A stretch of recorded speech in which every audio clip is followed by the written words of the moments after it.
கிறிஸ்துவுக்குள் பிரியமானவர்களே, இந்த நாளுக்கான தினசரி தியான வசனம் மத்தேயு எழுதின சுவிசேஷம் 23வது அதிகாரம் 10வது வசனம்.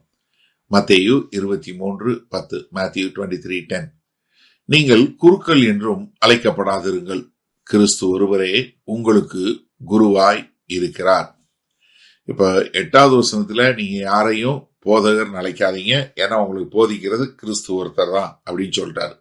9வது வசனத்துல சொல்றாரு, நீங்க யாரையும் பிதான்னு அழைக்காதீங்க, உங்களுக்கு பரலோகத்துல ஒரு பிதா இருக்கிறார், அவர் தான் உங்களுக்கு ஜீவனை கொடுக்கக்கூடியவரா இருக்கிறார்னு சொல்லிட்டு 10வது வசனம் சொல்றாரு, நீங்க யாரையும் குருக்கள், குருனா என்ன, தமிழ்ல குருக்கள் மொழிபெயர்க்கு இன்ஸ்ட்ரக்டர், உங்களுக்கு எல்லா வகையிலும் வழி நடத்தக்கூடியவர் யாரு, கிறிஸ்து ஒருத்தர் தான். ஏன்னா இங்க இன்ஸ்ட்ரக்டர், இங்க குருக்கள் மொழிபெயர்க்கப்பட்டிருக்க பதத்துக்கு கத்தகெட்டே என்று சொல்லக்கூடிய கிரேக்க மொழி பதம். அது என்னன்னா, அதாவது உங்களை வழி நடத்தக்கூடியவர், உங்களுக்கு சரியான பாதையை சொல்லி கொடுக்கக்கூடியவர் என்று சொல்லக்கூடிய ஒரு அர்த்தம் தான் இதனுடைய அர்த்தம். அப்ப இங்க சொல்லும்போது, இங்க கர்த்தராகிய இயேசு கிறிஸ்து 8வது வசனத்துல சொல்லும் போது உபயோகப்படுத்தின பதம் வேற. அது டயடஸ் கலாஸ், அது என்ன, உங்களுக்கு போதிக்கக்கூடிய ஒரு காரியம். ஆனா இங்க 10வது வசனம் சொல்றது என்னன்னா, உங்களுக்கு ஒரு கைடு போல, உங்களை பாதையில, சரியான பாதையில வழி நடத்தக்கூடியவர் என்று சொல்லக்கூடியதாக. ஏன்னா இது உங்களுக்கு போதிக்கிறது உங்களுடைய ஆத்துமாக்கு, உங்களுடைய மைண்டுக்கு. ஆனா வழி நடத்துறது என்னன்னா, உங்களுடைய வாழ்க்கையை சரியான பாதையில நடத்தக்கூடியது. ரெண்டுமே யாரு, கிறிஸ்து ஒருத்தரால தான் முடியும். அதனால இங்க சொல்லும் போது இங்க ஆண்டவர் மிக தெளிவாக 2 வித்தியாசமான பதத்தை உபயோகப்படுத்துகிறாரு. இதை நம்ம சரியான முறையில புரிஞ்சு கொள்ளணும், சரியா? ஏன்னா இங்க நீங்க என்ன பண்ணாதீங்க, நீங்க என்ன, அவரை உங்களுக்கு வழி நடத்துகிறவர், உங்களுக்கு உங்களுடைய பாதையை சொல்லுகிறவர் வேற யாரும் கிடையாது, நான் ஒருத்தன் தான். அப்ப என்ன, அதனாலதான் ஆண்டவராய் இயேசு கிறிஸ்து என்ன சொன்னார், நானே வழியும் சத்தியமும் ஜீவனுமாய் இருக்கிறேன் என்று சொல்லக்கூடியதா.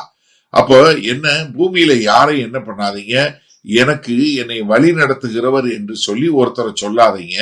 ஏன்னா கிறிஸ்து ஒருத்தர் தான். கிறிஸ்து இங்க சொல்லும் போது என்ன சொல்றாரு, இயேசுன்னு சொல்லல, நானுன்னு சொல்லல, ரொம்ப தெளிவா என்ன சொல்றாரு, மேசியா என்று சொல்லக்கூடிய பழைய ஏற்பாட்டு பதம் இங்க இது சொல்லும் போது கிறிஸ்தோஸ் என்று சொல்லக்கூடிய, அதாவது அபிஷேகிக்கப்பட்டவர் என்று சொல்லக்கூடிய ஒரு காரியம்.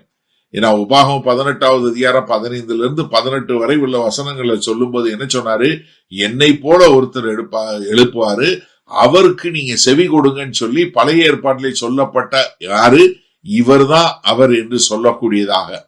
அப்போ இங்க தெளிவா சொல்லும் போது, உங்களுக்கு போதிக்கிறதா இருக்கட்டும், இல்ல உங்களுக்கு அப்பாவா இருக்கிறதா இருக்கட்டும், இல்ல உங்களுக்கு வழி நடத்துறதா இருக்கட்டும், இது எல்லாமே யாரு, தேவனாகிய கர்த்தர் ஒருத்தர் தான் அப்படின்னு சொல்லக்கூடிய ஒரு காரியத்தை சொல்லி கொடுத்து, சபை யாரு கீழே இருக்கணும், இவங்களுக்கு கீழே இருக்கணும். சபையினுடைய வழி எங்க இருக்கணும், இதுலதான் இருக்கணும். பிதா, குமாரன், பரிசுத்த ஆவியானவர் இதை பிடித்து கொண்டு வாழக்கூடிய மக்களாக இருக்க வேண்டும் என்பதைத்தான் இங்க கர்த்தர் சொல்லி கொடுக்கிறார். சரி, இந்த நாள்ல இந்த வசனத்தை நம்ம எப்படி எடுத்துக்கொள்வது?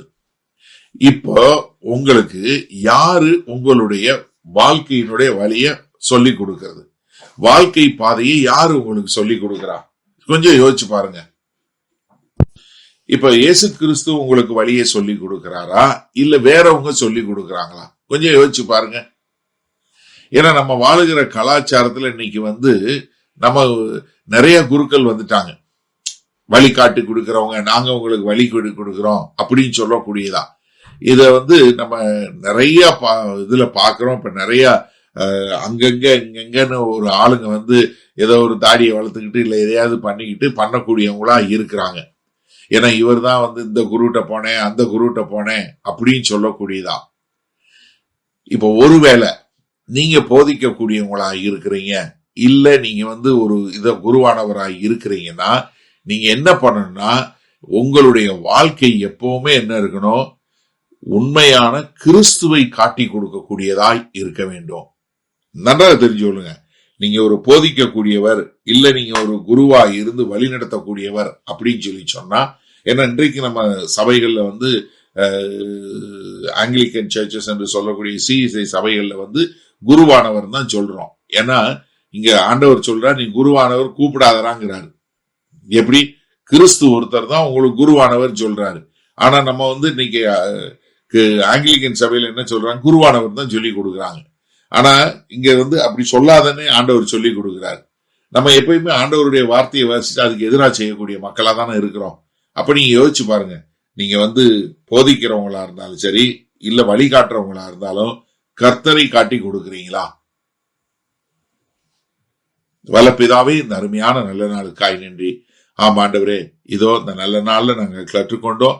நாங்கள் யாரையும் எங்களை வழி நடத்துகிற இன்ஸ்ட்ரக்டர் இவர்தான், இவர் குருவானவர் இவர்தான் என்று சொல்லாதபடி உம்மை மாத்திரம் கேட்டு, உம்முடைய சத்தம் கேட்டு உமக்கென்று வாழ எங்களை நாங்கள் முழுமையாய் அர்ப்பணிக்கிறோம். மீட்பரும் ரட்சகருமாகிய இயேசு கிறிஸ்துவின் மூலம் பிதாவே, ஆமேன். கர்த்தர் உங்களை ஆசீர்வதிப்பாராக. நாம் இன்று மாலை மன்னால சந்திப்போம்.